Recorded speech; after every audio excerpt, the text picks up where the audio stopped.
Hello everyone, I hope आप सभी बहुत अच्छे होंगे। 21 फरवरी को क्लास 10th वालों का मैथ का पेपर है यूपी बोर्ड के सभी बच्चों का। आई होप आप सभी की तैयारियां लगभग हो चुकी होंगी। हमने भी कोशिश किया है कि आप सभी को कुछ इम्पोर्टेंट जो हमने कुछ टाइम से सर्च करके निकाला है कि क्या इम्पोर्टेंट है, पढ़ना चाहिए आपको, कैसे पेपर में लिखना है मैथ के। काफ़ी बच्चों की शिकायत रहती है कि मैथ में किस साइड में रफ करना है, किधर फेयर करना है, कन्फ्यूज़न रहता है। तो आज उसी सब चीज़ों को जानने की कोशिश करेंगे कि कैसे पेपर में आपको लिखना है मैथ की कॉपी, उसी के बारे में आज बातें करेंगे।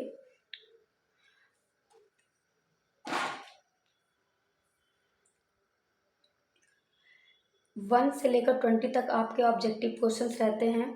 जैसे कि इससे पहले हिंदी वाले में आपने पेपर दिया होगा, आपको पता ही होगा। वैसे सारे जो 6 सब्जेक्ट्स होते हैं सारे में आपके ऑब्जेक्टिव 20 नंबर्स के आते हैं, और जो 50 के आपके होते हैं वो आपके थ्योरिकल होते हैं। तो 20 मार्क्स आपको मार्कशीट पे मिलेगी, जो कि आपको बहुत ध्यान से भरना होगा। मैथ का तो और भी ध्यान से क्वेश्चन को सॉल्व करके फिर उसका ऑब्जेक्टिव को टिक करके फिर आप उसको मार्कशीट में भरिएगा। और ध्यान इस बात का जरूर है कि क्वेश्चन पेपर जो आपको मिलता है उस पर कोई टिक ना करें, उस पर पेन यूज़ मत करें, ना पेंसिल यूज़ करें, डायरेक्ट आप ओ मार्कशीट में ही उसको फिल करें। वो आ खंड वाला जो होता है आपका वो ऑब्जेक्टिव ही रहेगा, लेकिन जो बा वाला है आपका नीचे आप देख सकते हैं वो 1 नंबर से स्टार्ट है आपका। निम्नलिखित में से किन्हीं 5 खंडों को हल कीजिए। 6 खंड रहेंगे आपके 2-2 नंबर के, जिसमें से आपको 5 ही अटेम्प्ट करने हैं। 5 करेंगे आप तो 10 नंबर हो जाएंगे, 5 दूना 10। फिर आपके निम्नलिखित में से कितने 3 खंडों को हल कीजिए। 4 क्वेश्चंस रहेंगे दूसरे में आपके लिसनिंग, जिसमें से आपको कितने हल करने रहेंगे 3। तो 3 का जब आप 4 से मल्टीप्लाई करेंगे तो आपका 12 आएगा, तो 12 नंबर आपको इसमें मिलेंगे। फिर देन ऐसे थर्ड है आपका निम्नलिखित प्रश्नों में से किन्हीं 3 खंडों को कीजिए। 4 क्वेश्चन दिए रहेंगे जिसमें आपको 3 करने रहेंगे, तो 10 नंबर इसमें आपको मिला, 12-12 इसमें मिलेंगे आपको। चौथे नंबर पे आपका है निम्नलिखित में से एक खंड कीजिए। 2 क्वेश्चन होंगे आपके चौथे में जिसमें और लगा होगा, अथवा लगा होगा, एक आपको करने होंगे जो कि लॉन्ग के होंगे। ऐसे 5वें में भी आपके 2 क्वेश्चन दिए होंगे जिसमें एक करना है। आप देख सकते हैं कि एक, इसको ध्यान से देखना है कि एक ही करना है। फिर से रिपीट कर दे रहे हैं, निम्नलिखित में से 5 जो 6 दिया रहेगा उसमें से आपको 5 ही करने हैं, और दूसरे में से आपको 4 दिए रहेंगे, 3 करने। तीसरे में से भी आपका 4 दिया रहेगा, 3 करना है, और चौथे में भी आपको 2 दिया रहेगा, 1 करना है। 5वें में से आपका 2 दिया रहेगा, 1 करना है। अब आपके चैप्टर कौन से ज़्यादा इम्पोर्टेंट है, पढ़ना तो सर खैर सब है आपको, लेकिन कम टाइम में आपको कौन से चैप्टर पे ज़्यादा ध्यान देना है ये जानने की ज़रूरत है। तो सबसे अगर अच्छे से तैयार कर सकते हैं जो कि इजी चैप्टर है आपका सांख्यिकी, ये चैप्टर, इससे क्वेश्चंस 2 पूछे जाते हैं, एक लॉन्ग में एक शॉर्ट में। जैसे एक लॉन्ग तैयार हो जाएगा इससे, आपका एक शॉर्ट अगर तैयार हो जाता है अच्छे से, मतलब अगर आप इसको अच्छे से पढ़ लेंगे तो आपका 2 क्वेश्चन इससे आते ही आते हैं। इससे पूछता क्या है सांख्यिकी में, बहुलक पूछता है क्या होता है, माध्य क्या होता है, और माध्यिका। तीनों अगर आप अच्छे से तैयार कर लेते हैं, माध्य, माध्यिका और बहुलक, तो आपको बहुत ही आसानी से मैक्सिमम 10 नंबर्स के आपके हो जाएंगे। इसीलिए सबसे इजी अगर चैप्टर है इसमें आपका तो सांख्यिकी है, जो कि बहुत अच्छे से, बहुत छोटा चैप्टर है, इसको आप पढ़िएगा। इसमें से अब बस आपको 3 ही चीज़ पढ़ना है, अच्छे से निकालने आना चाहिए, बहुलक, माध्यिका और माध्य। तो इसके बाद से अगर इसके बाद से कोई चैप्टर आप अच्छे से पढ़ सकते हैं, नंबर गेन कर सकते हैं, तो आपका ये चैप्टर है। ये चैप्टर त्रिकोणमिति का परिचय और त्रिकोणमिति कुछ अनुप्रयोग, ये 2 चैप्टर है, ये काफ़ी छोटे हैं, इसको भी आप पढ़ के अच्छे नंबर पा सकते हैं। इससे भी लॉन्ग पूछता है और शॉर्ट पूछता है, दोनों मैक्सिमम 10 नंबर का। आप ये दोनों करिए, ये भी बहुत अच्छे हैं चैप्टर, इसको आसानी से कर सकते हैं। इसको करने के बाद इसको आप तैयारी कर सकते हैं। पढ़ना तो सब है, लेकिन इसको आप इजी वे में जल्दी पढ़ सकते हैं, समझना बहुत आसान है। और जैसे इसका हर बार क्वेश्चन रिपीटेड आता है, बस नंबर चेंज रहते हैं। तो आप पिछले सारे जो पेपर्स होते हैं उसको देखिएगा और नंबर चेंज रहते हैं लेकिन सेम क्वेश्चंस रहते हैं लगभग। तो इनकी बात कर रहे हैं, इसकी और इसकी। अब बात है रचनाएं। रचनाएं जो चैप्टर बहुत ही छोटा है, इसमें डायग्राम बनाने हैं आपको, उसके बारे में लिखना है कि कैसे आपने डायग्राम बनाया, ये पढ़ लीजिए।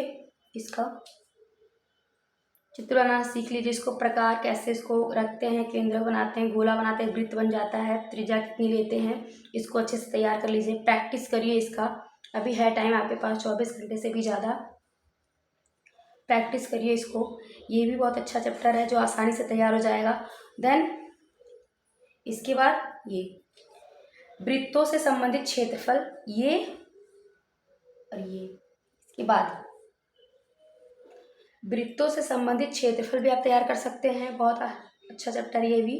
और पृष्ठीय क्षेत्रफल और आयतन, ये भी बहुत अच्छा है। और आगे के चैप्टर में पूछता है आप परिमेय संख्या, परिमेय संख्या बताइए, तो √2, √3, √4 ऐसे किसी का भी पूछ सकता है, तो आपको बताना पड़ेगा। ये जो आगे के चैप्टर है। द्विघात संकलन भी आपका बहुत अच्छा चैप्टर है, ये भी आप अच्छे से पढ़ सकते हैं। त्रिभुज, ये भी बहुत अच्छा है। इसमें से आपको सबसे ज़्यादा अगर किसी में फॉर्मूले याद करने हैं तो आपका पृष्ठीय क्षेत्रफल और उसका आयतन, इसमें आपको फॉर्मूले बहुत हैं, इसको याद करना पड़ेगा। तो अगर आपको जो छोटे छोटे चैप्टर्स हैं इसमें आप उसको अच्छे से पढ़िए, देखिए पीछे आप आंसर से कि कौन से क्वेश्चन ज़्यादा बार पूछते हैं। कुछ क्वेश्चन हमने लिखा है ट्रिग्नोमेट्री के, जो त्रिकोणमिति के हैं, आपके देख सकते हैं क्वेश्चंस बार बार एग्जामों में एक बताया हिंट देकर आपको कि कौन से क्वेश्चन कैसे बार पूछा था। बार बार ये क्वेश्चंस एग्जामों में पूछे जाते हैं। 5 क्वेश्चंस लिखा है, 1 2 3 4 5, ये 5 जो क्वेश्चन है इसमें से एक ना एक क्वेश्चन हर बार आपका पूछता ही है। तो आप इसको अच्छे से तैयार कर लीजिए। त्रिकोणमिति आप तैयार कर सकते हैं, रचनाएं तैयार कर सकते हैं, संख्यांकी तैयार कर सकते हैं।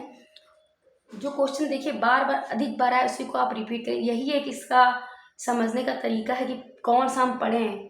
बच्चे ये सोचते हैं हम लास्ट टाइम पे क्या पढ़ें क्या ना पढ़ें, तो आप देखिए कि कौन सा क्वेश्चन अधिक बार आया है, आप उसी को ट्राई करिए और लगाते रहिए। जब आप बोर हों तो दूसरा चैप्टर करिए, और जब आप बोर नहीं हो तो उसी चैप्टर को लगाते रहिए जब तक आप उसको आ ना जाए। अब बात करते हैं कि लिखना कैसे है पेपर में। मैथ के बच्चों की प्रॉब्लम रहती है कि सब तो पता रहता है कैसे लिखते हैं, लेकिन मैथ में रफ कहाँ करें, क्या वहाँ पे रफ कॉपी अलग से मिलती है, ये सब सोचते हैं। तो ऐसा कुछ नहीं, वहाँ पे रफ कॉपी नहीं मिलती है। तो आइए चलिए बताते हैं कैसे लिखना है आपको। जैसे एक हमने बोला है शुरू में कि संख्यांकिकी जो होता है आपका इम्पॉर्टेंट है चैप्टर, तो उसी से क्वेश्चंस लिया है। तो देख सकते हैं आप, ये समझिए आपकी कॉपी है और कॉपी का ये आपका है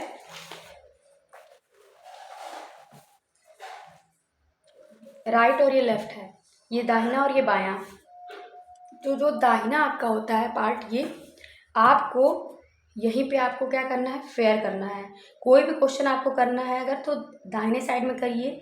जैसे क्वेश्चन लिया गया है, इस क्वेश्चन को किया गया, लेकिन हमको जहाँ पे कैलकुलेशन करना हो कैसे जोड़ना गुणा भाग, तो इसमें हम लोग कटिंग नहीं कर सकते, तो रफ का काम जो करना होगा वो बाएं साइड में। तो बाएं साइड में जो किया गया है, ये जरूरी कि एक ही क्वेश्चन के लिए आपने रफ कर सकते हैं। अगर मानिए आपने कोई दूसरा क्वेश्चन इस साइड में किया है, करेंगी या करेंगे, तो आपको इसका भी रफ यहाँ पे बाएं साइड में, इसमें भी जगह अगर है तो आप कर सकते हैं। देन अगर ये रफ भर गया, आपको करते करते भर गया पेज, तो आप यहाँ पे लिख सकते हैं रफ, या इंग्लिश में भी लिख सकते हैं, फिर एक कट मार सकते हैं। ऐसे करने के बाद अगर ये फिल हो गया पूरा, रफ करते करते भर गया पेज, तो आप ऊपर लिख सकते हैं रफ कार या रफ वर्क। फिर देन इसे कट कर सकते हैं। कैसे कट कर सकते हैं पूरा भरने के बाद, और आपकी कॉपी में कटिंग कमी होना चाहिए और राइटिंग साफ सुथरी होनी चाहिए, कटिंग नहीं होनी चाहिए। ऐसे आप इसको सॉल्व कर सकते हैं। तो राइट साइड में आपको क्या करना है, राइट साइड में आपको क्वेश्चंस करने हैं। अगर आपको रफ करने की ज़रूरत है, मैथ में तो बिल्कुल ज़रूरत पड़ेगी करने की, तो आप बाएं साइड में आप क्या करेंगे, रफ करेंगे। और दूसरे क्वेश्चन का भी रफ आप इसी पेज में कर सकते हैं बाएं साइड में, जब तक ये भर ना जाए। भरने के बाद आपको रफ कार लिखकर इसको कट कर देना है। देन फिर आपको अपना क्वेश्चन आगे इस पेज में भी सॉल्व कर सकते हैं, इस पेज में कर सकते हैं। अगर फिर आपको कहीं रफ की ज़रूरत आगे पड़ गई तो आप क्या कर सकते हैं, फिर इस साइड में बाएं साइड में। लेकिन आपको ये ध्यान रखना है हमेशा रफ बाएं साइड में ही करना है। दाहिने नहीं, मतलब राइट साइड में आपको लिखना है क्वेश्चन के आंसर और लेफ्ट साइड में आपको रफ करने हैं। आई होप आप सभी को समझ में आ गया होगा। एक बार फिर से देख लेते हैं कि क्या क्या क्वेश्चन जो इम्पोर्टेंट है। आपको ज़्यादा क्वेश्चन नहीं करने हैं, शॉर्ट 2 नंबर के 5 आएंगे करने हैं आपको, 3 इसमें से करने हैं, दूसरे और तीसरे से, चौथे और पाँचवें से एक एक क्वेश्चन करने हैं। तो लॉन्ग क्वेश्चन किससे ज़्यादा पूछता है? हमेशा ट्रिग्नोमेट्री के इन दोनों चैप्टरों से लॉन्ग पूछता है, ये और इन दोनों चैप्टरों से हमेशा लॉन्ग पूछता है। लेकिन मिडिल शॉर्ट जो होता है, लघु उत्तरीय प्रश्न जो होते हैं, जो कि दूसरा और तीसरा है, उससे आपका त्रिभुज से, निर्देशांक से पूछ सकता है, और ये इन सब से पूछ सकता है। 2 नंबर के क्वेश्चन, 4 नंबर के क्वेश्चन इससे पूछेंगे, और इनसे आपके पूछता है 8 नंबर के क्वेश्चंस, 8 नंबर के क्वेश्चंस और 8 नंबर के क्वेश्चन पूछते हैं ज़्यादातर। सारे चैप्टर बहुत इंपॉर्टेंट है, लेकिन जो चैप्टर आपको अगर प्रीवियस ईयर के पेपर आप उठा के देखेंगे तो संख्यांकी के एक क्वेश्चन, 2 क्वेश्चन, 3 क्वेश्चन रहते ही हैं।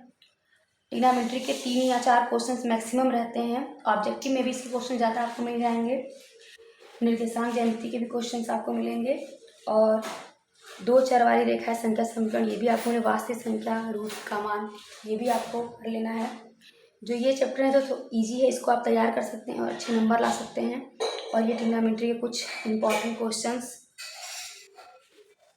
हैं, आप एक बार देख लीजिए कि कैसे कितने क्वेश्चंस करने हैं आपको, और क्या क्या चैप्टर्स हैं जो आपको पढ़ने हैं। ये जो इजी चैप्टर है आप उसको तो पढ़ ही सकते हैं, टाइम कम है और नंबर अच्छे ला सकते हैं। आई होप आप सभी को वीडियो अच्छा लगा हो, तो प्लीज़ लाइक करें, सब्सक्राइब करें और शेयर करें। Thank you so much.